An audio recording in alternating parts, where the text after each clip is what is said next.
घर और किचन की काम तो हम सभी लेडीज को हर रोज करना ही पड़ता है, लेकिन वही काम अगर हम लोग कुछ टिप्स एंड ट्रिक्स फॉलो करके करेंगे तो काम भी काफी आसान हो जाएगा और हम लोग खुद के लिए थोड़ा बहुत टाइम भी निकल पाएंगे। तो दोस्तों, ऐसी कुछ यूजफुल ट्रिक लेकर आज भी हाजिर हो चुकी हूँ। आशा करती हूँ हर एक ट्रिक आप लोगों को पसंद आएगा। तो नमस्ते दोस्तों, टिप्स वंडर में आप सभी का स्वागत करती हूँ।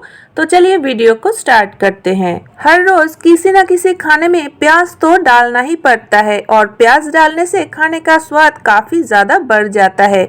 लेकिन प्याज काटते समय आंखों में आंसू आ जाता है, आंखों में जलन होता है। तो ये प्याज काटना हम लोगों का हर रोज का ही काम है, लेकिन ये करना काफी मुश्किल लगता है। तो इस प्रॉब्लम को हम लोग सॉल्व करने के लिए देखिए, इधर मैंने ले लिए हैं एक प्लास्टिक का कैरी बैग और जितना प्याज आपका काटना है इस प्लास्टिक बैग में डाल दीजिए और फिर इस प्लास्टिक बैग को रख दीजिए फ्रीजर में 10 से 15 मिनट के लिए। खाना बनाने की जल्दी में अगर आप 2-4 मिनट में ही इसको निकाल लेंगे तो ये बिल्कुल भी काम नहीं करेगा। तो देखिए 10-15 मिनट के बाद आप इस प्याज को निकाल लीजिए और फिर जब काटेंगे तब देखेंगे कि आंखों से बिल्कुल भी नहीं आंसू निकल रहा है और आंखों में जलन भी नहीं हो रहा है। तो हर रोज का जो काम है ना वो काफी आसान हो जाएगा। तो चलिए देख लेते हैं अगला ट्रिक। चॉपर तो हम लोग हर रोज ही यूज करते हैं। तो देखिए हर रोज यूज करते करते ये जब थोड़ा पुराना हो जाता है ना तो एक प्रॉब्लम आ जाता है इस चॉपर में। और वो प्रॉब्लम क्या है, देखिए जब हम लोग कुछ चॉप करते हैं ना तो ये जो डोरी है चॉपर का ये अटक अटक के चलता है। उस टाइम चॉप करना भी काफी मुश्किल हो जाता है, अच्छी तरीके से होता भी नहीं है। तो इस प्रॉब्लम में जब हम लोग फंस जाते हैं ना तो इसे दुकान में ले जाते हैं ठीक करने के लिए। तो एक भी पैसा नहीं खर्च करना पड़ेगा, हम लोग घर पर ही इसको सही कर सकते हैं। तो देखिए करना क्या है, ले लीजिए वेजलिन जो कि हमारे सभी के घरों में होता ही है और ये जो डोरी है इसको खींच के बाहर निकल लेना है और इस डोरी को पकड़ के रखने के लिए किसी का हेल्प तो आपको लेना ही होगा। लेकिन अगर आपके घर में कोई नहीं है उस वक्त आप अकेले कैसे ये काम कर सकते हैं। तो देखिए इसके पीछे की तरफ जो हिस्सा है ना जिसको मैं दिखा रही हूँ उसको उंगलियों से दबा के रखना है और इसको दबा के रखने से होगा क्या, ये जो डोरी है ये बिल्कुल भी अंदर की तरफ नहीं जाएगा। तो आप ले लीजिए बस थोड़ा सा वेजलिन और इस डोरी में अच्छी तरीके से लगा दीजिए और ये काम तो हफ्ते में एक बार जरूर कर लेना है। तो देखिए अच्छी तरीके से लगा देने के बाद 2-4 बार ऐसे चला लीजिए। इससे क्या होगा, वेजलिन डोरी में पूरे जगह पर फैल जाएगा और वेजलिन लगाने से और भी एक प्रॉब्लम सॉल्व हो जाएगा। तो देखिए जब हम लोग चॉपर को धोते हैं ना तो पानी तो इस डोरी में लगा रहता है। इस वेजलिन को लगा लेने के वजह से डोरी में पानी बिल्कुल भी नहीं जम पाएगा और हमारा जो चॉपर है वो एकदम से सही रहेगा।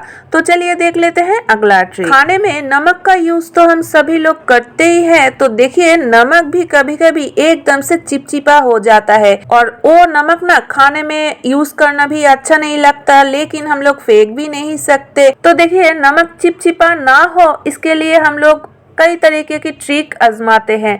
लेकिन अगर आपका नमक चिपचिपा हो गया है तो आप कैसे उस नमक को ठीक कर सकते हैं, वही ट्रिक आज आप लोगों के साथ मैं शेयर कर रही हूँ। इधर मैंने जो नमक लिया है वो तो चिपचिपा बिल्कुल भी नहीं है, लेकिन अगर आपके नमक चिपचिपा हो गया है तो आप इस ट्रिक को जरूर फॉलो कर सकते हैं। इस ट्रिक को फॉलो करने से चिपचिपा नमक एकदम से सही हो जाएगा। तो देखिए इसके लिए क्या करना है, इधर मैंने ले लिए है थोड़ा सा चावल जो कि हम लोग घर पर यूज करते हैं। तो आपका जितना नमक है उससे आधा चावल ले लेना है। अभी ये जो चावल है इसको नमक में डाल दीजिए और अच्छी तरीके से नमक के साथ मिला लीजिए। तो एक बात का ध्यान जरूर रखना है, चावल को नमक के साथ मिला लेने से पहले एक सूखे कपड़े से चावल को अच्छी तरीके से पोंछ लीजिएगा। अब क्या करना है, देखिए नमक और चावल को एक कंटेनर में डाल के रख दीजिए 3 से 4 दिन के लिए। तो अगर आप लोग ये सोच रहे हैं कि ये नमक और चावल को फिर हम लोग कैसे अलग करेंगे, तो ये अलग करना भी कोई बड़ी बात नहीं होगा। एक छलनी ले लीजिए और फिर इसको इस तरीके से घुमाते जाइए तो अब देखिएगा जो नमक है वो भी अलग हो जाएगा और ये जो चावल है वो भी अलग हो जाएगा। और ये ट्रिक फॉलो करके आप देखेंगे वो जो चिपचिपा नमक था ना वो एकदम से सही हो गया है। तो आशा करती हूँ दोस्तों ये छोटा सा ट्रिक आप लोगों को काम आएगा। तो चलिए देख लेते हैं अगला ट्रिक। पूजा घर में सुबह शाम हम लोग अगरबत्ती तो दिखाते ही हैं, तो कभी कभी ऐसा मन में होता है कि दूसरे घर में भी हम लोग अगरबत्ती को रखें।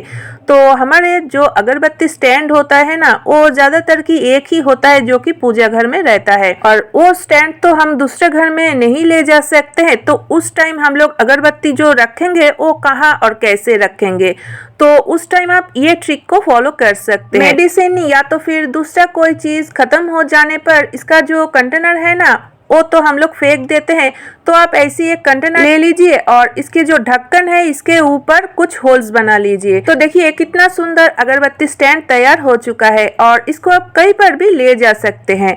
तो आशा करती हूँ दोस्तों ये छोटा सा ट्रिक भी आप लोगों को पसंद आया है। तो चलिए देख लेते हैं अगला ट्रिक। विंटर सीजन शुरू होने से लेकर आज तक जब भी हम लोग मार्केट जाते हैं सब्जी खरीदने के लिए पत्ता गोभी तो लेकर ही आते हैं, क्योंकि पत्ता गोभी का जो सब्जी है ना वो खाने में बहुत ही अच्छा लगता है। लेकिन ये खाने में जितना अच्छा लगता है पत्ता गोभी काटना उतना ही मुश्किल होता है, क्योंकि पत्ता गोभी को अच्छी तरीके से चॉप करना पड़ता है। लेकिन जो नए नए काम का सीख रहे हैं उन लोगों के लिए तो ये बहुत ही मुश्किल का काम है, क्योंकि उन लोगों को हाथ काटने का डर तो मन में होता ही है।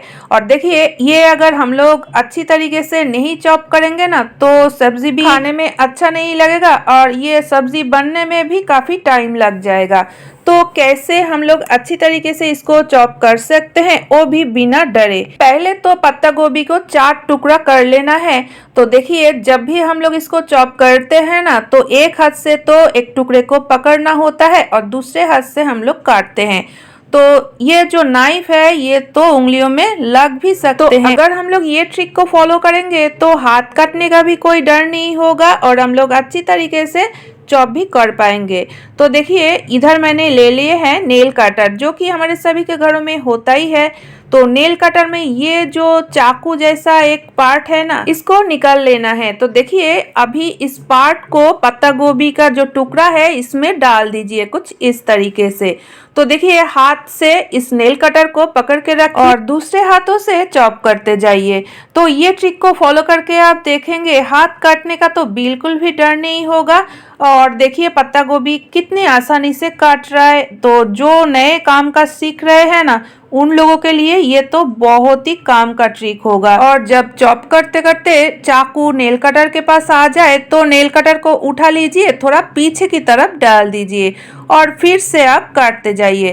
तो देखिए कितनी आसानी से काट रहा है। तो चलिए आप देख लेते हैं इस ट्रिक को फॉलो करके जो चॉप किया है वो कैसा हुआ। तो देखिए फाइन चॉप हुआ है इस ट्रिक को फॉलो करके। तो आशा करती हूँ दोस्तों आज का सभी ट्रिक आप लोगों को पसंद आया है। कौन सा ट्रिक सबसे अच्छा लगा ये भी कमेंट करके ज़रूर बताना। पसंद आने पर चैनल को सब्सक्राइब करके बेल आइकन को भी ज़रूर प्रेस कर देना। तो फ्रेंड्स आज के लिए बस इतना ही, फिर मिलते हैं नए वीडियो के साथ।